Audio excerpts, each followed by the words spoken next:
Olá, eu sou o Charles Celante e seja muito bem-vindo a mais um vídeo aqui nesse canal. No vídeo passado, eu tratei de um assunto bastante interessante a respeito de inteligência emocional. A base foi o caderno de exercícios para aumentar a autoestima. Ele é um conteúdo bastante interessante, se você não viu, eu recomendo que você veja. E hoje eu vou tratar de um assunto um pouco distinto, a gente vai trabalhar um pouquinho de história e a gente vai enxergar um pouquinho do mundo a partir dos olhos de um autor muito relevante que viveu no século passado. Então eu tenho até uma colinha aqui no meu caderninho para eu não errar as informações. Então hoje, o assunto que eu vou tratar com vocês é um pouco distinto. Eu vou falar sobre um autor que viveu no século passado e é um dos grandes autores do século XX, suas obras têm grande influência e a gente vai poder interpretar o mundo a partir da visão que ele teve. O nome do autor, então, é Eric Arthur Blair. Muito provavelmente vocês conhecem esse autor por outro nome, que é George Orwell. Ele é autor de vários livros e eu tenho aqui em destaque dois que são provavelmente os mais conhecidos, que são A Revolução dos Bichos e 1984. Para a gente poder compreender o conteúdo de um livro, para a gente poder compreender uma obra de literatura, é muito importante que a gente pare para ver qual era a realidade que cercava o autor.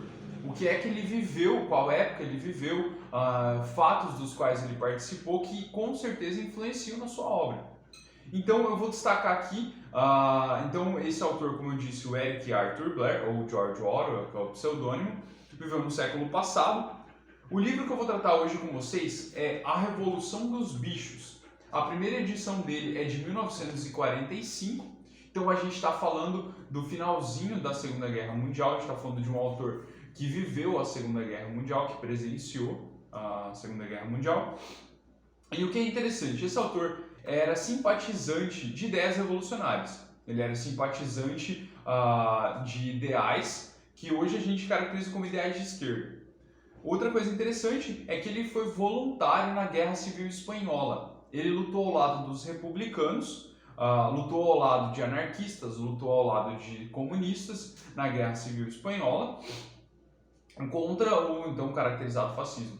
Enfim, ele foi lá por vontade própria e o interessante é que a Guerra Civil Espanhola mudou a forma pela qual ele enxergava alguns movimentos revolucionários. Então aqui na Revolução dos Bichos, o autor utiliza uma espécie de uma fábula para trazer a forma pela qual ele enxergava a União Soviética. Então aqui a gente vai ter elementos bem interessantes. Eu vou contar um pouco da história para a gente poder entender. Se trata de uma fazenda, a história toda se passa dentro de uma fazenda, que era a fazenda do Mr. Jones, que era o dono da fazenda. Uma fazenda mesmo, imagina, com porcos, galinhas, cavalo, vaca, ovelha, enfim, diversos animais.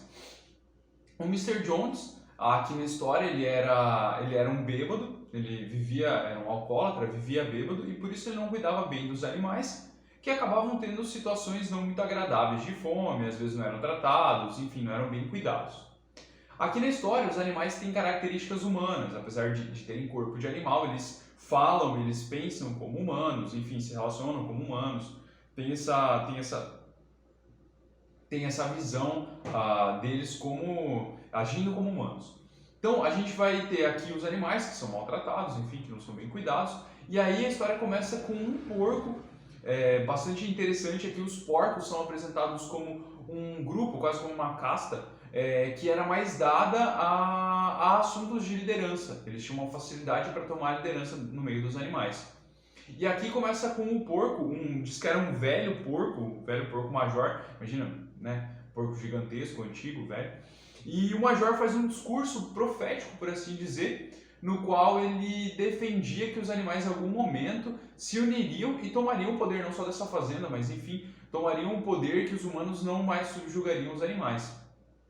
E aí, nessa obra é muito interessante que a gente pode traçar paralelos entre personagens fictícios, né, por exemplo, o Porco Major, e figuras da realidade. Então a gente tem, por exemplo, o Mr. Jones, que era um governante não muito bom, aparentemente, para a fazenda, que era negligente com relação às necessidades dos animais, no caso, traçando para dos seus súditos. A gente vai ter uma relação dele com o czar Nicolau II, na Rússia, no período que antecedeu a Revolução Russa de 1917.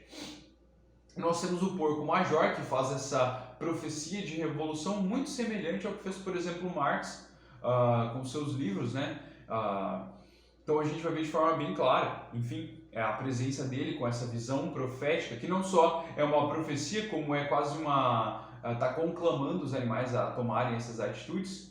E aí, mediante esse discurso, os porcos lideram uma revolução dentro da fazenda, em que eles expulsam o Mr. Jones do controle e os porcos assumem o controle.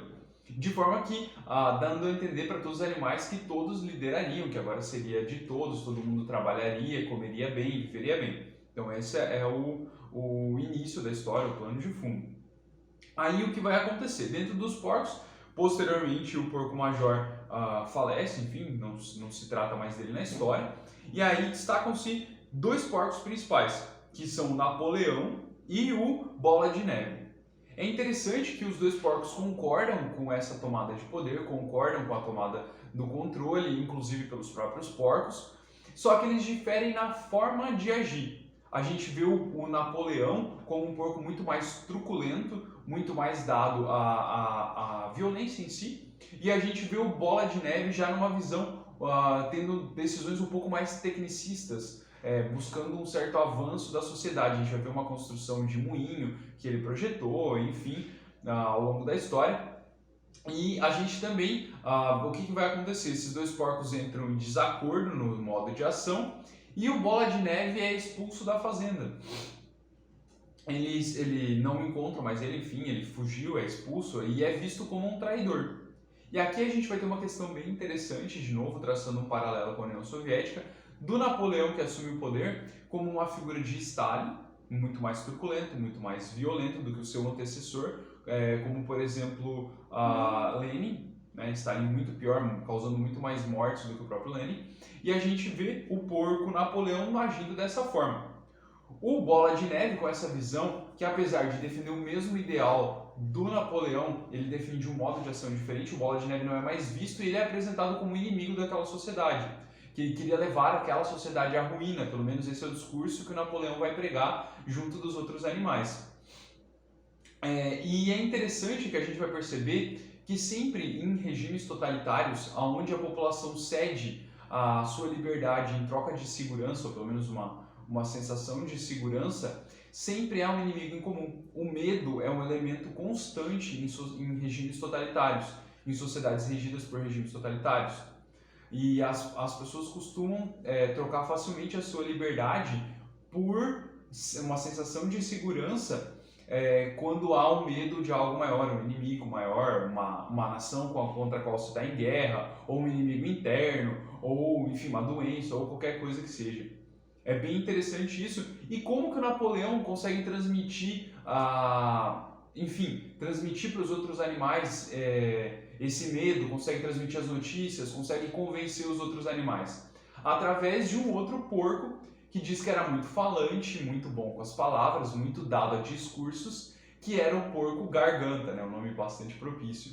E o Garganta fazia os anúncios, então, diante dos outros animais, lidava diretamente com os outros animais, dizendo o que deveria acontecer dentro da fazenda. O que é interessante é que é um papel muito claro da mídia, dentro de governos totalitários, de regimes totalitários. Tanto a propaganda das coisas que são boas, ou pelo menos propagandas boas que não necessariamente refletem a realidade, quanto convencimento da população de algum conteúdo, de alguma coisa que o governante quer que a população acredite. E os animais, então, no meio desse contexto, criam um conjunto de leis que eu até separei aqui, deixa eu achar, está na página de número 25. Então eles escrevem um conjunto de regras para reger essa sociedade, para reger a fazenda, que agora era controlada pelos animais. E é muito interessante, eles colocam os mandamentos da seguinte maneira, são 7 mandamentos. Primeiro, qualquer coisa que ande sobre 2 pernas é inimigo. Segundo, o que andar sobre 4 pernas ou tiver asas é amigo. Terceiro, nenhum animal usará roupa. Quarto, nenhum animal dormirá em cama. Quinto, nenhum animal beberá álcool. Sexto, nenhum animal matará outro animal. Sétimo, todos os animais são iguais. Esses seriam os princípios básicos que regeriam a sociedade. E o que a gente vai perceber ao longo da história? Os porcos que assumiram o controle passam a eles mesmos assumirem em si as leis que deveriam reger essa sociedade. Ou seja, pouco importa o que está escrito, o que mais importa é o discurso da elite dominante, é o discurso da casta dominante, do grupo dominante, como você preferir chamar. E aí tem outros personagens que destacam, que eu gostaria de dizer aqui, que são, por exemplo, o cavalo Sansão.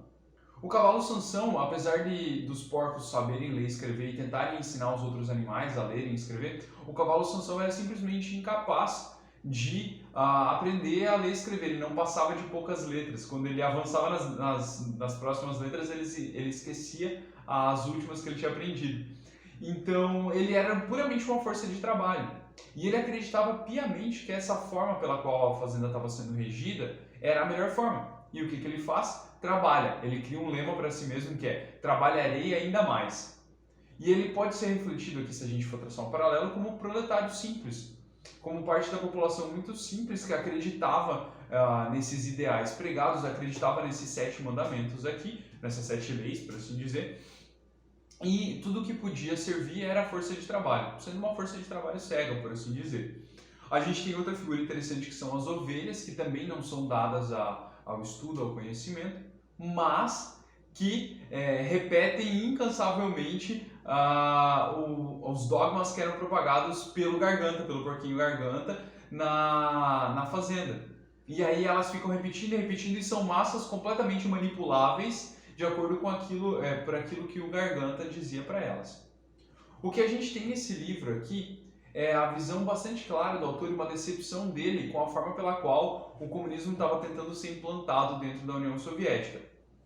O George Orwell não deixa de defender ideais revolucionários, ele não deixa de acreditar na revolução, mas ele deixa muito claro que a forma pela qual estava sendo conduzida não era a forma correta. Ele deixou isso muito claro nesse livro, fica extremamente simples. Essas analogias que eu fiz nem são profundas, são bem simples de serem percebidas. Então o que a gente pode perceber aqui é uma visão bastante negativa dele para com esses regimes totalitários. Ele faz uma análise simples, mas que deixa muito claro os modelos que foram implantados, não só na União Soviética, mas a gente pode ver isso em outros locais aqui. Se você parar para prestar um pouco de atenção, a gente vê características dessa na realidade que a gente está vivendo, que a gente está inserido mesmo. E é interessante, então, nós estudarmos autores como ele. Eu vou trazer mais para frente um livro que é um pouco mais complexo, que é o 1984, um pouco mais profundo, que traz uma outra realidade, uma análise um pouco distinta. E aí a gente consegue interpretar de uma forma mais completa a nossa realidade, beleza? Então, sobre esse livro era isso que eu tinha para dizer por enquanto. Caso você tenha alguma dúvida, fica à vontade, quer fazer um comentário, você leu a obra e tem uma percepção diferente, põe aí nos comentários. Compartilha com alguém que você sabe que tem interesse por literatura, que gosta de estudar história, gosta de compreender esse tipo de assunto. Compartilha então esse vídeo, fica à vontade. Dá um joinha aí e se você não é inscrito no canal, se inscreve. Fique à vontade que logo mais vai ter vídeo aqui no canal. Fique com Deus, um grande abraço.